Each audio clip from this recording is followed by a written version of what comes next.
Welcome to the Personal Budgeter video tutorial. Here I will show you some of the basic functions and uses of the program.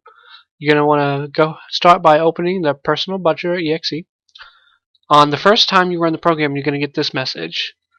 It's going to tell you that you need a new hotkey to be able to use the program. This will come into play later on where I will show you where to use that. So I'm going to go ahead and use the F11, which is the one that I suggest you to use. It's not used in daily use, and it just makes it a lot easier.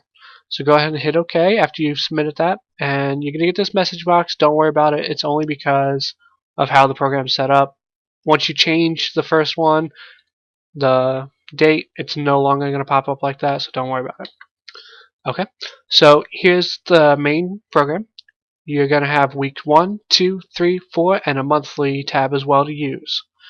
Here are some quick little things you can use. You can open a notepad to save some quick documents notes that you'll need. And for quick calculations, you can just click the calculator button and you can do some quick calculations of your own if you want. Or if you want to do it through the program, which for daily use, that's what you want to do.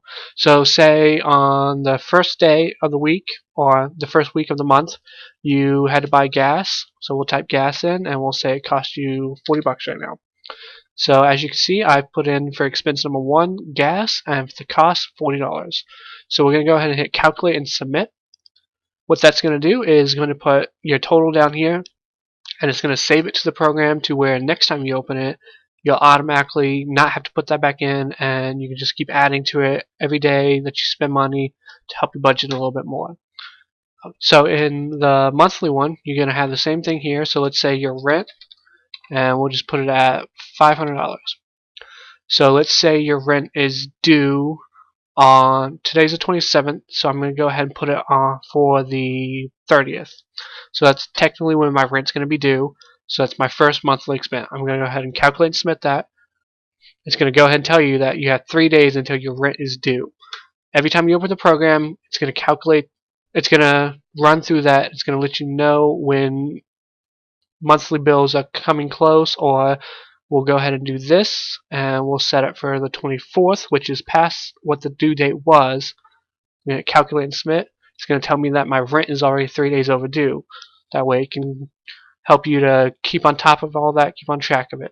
And the nice thing about it is if you don't really shut down your computer and reopen this program a lot, every 2 hours it's going to rerun through the calculations. It's going to tell you if, like, say it's the 27th now, you have your computer running all through the 27th, and then you have something due on the 28th.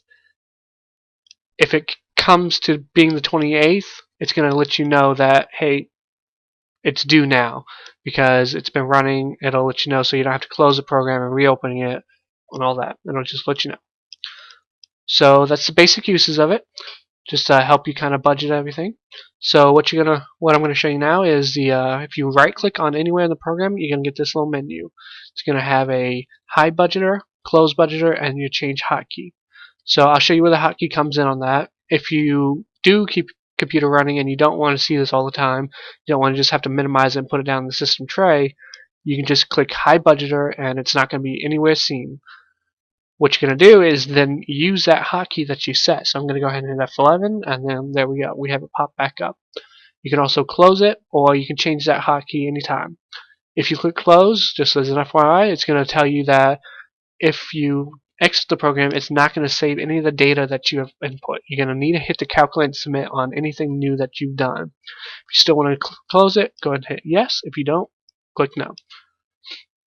Thank you for watching, and I hope you enjoy the program.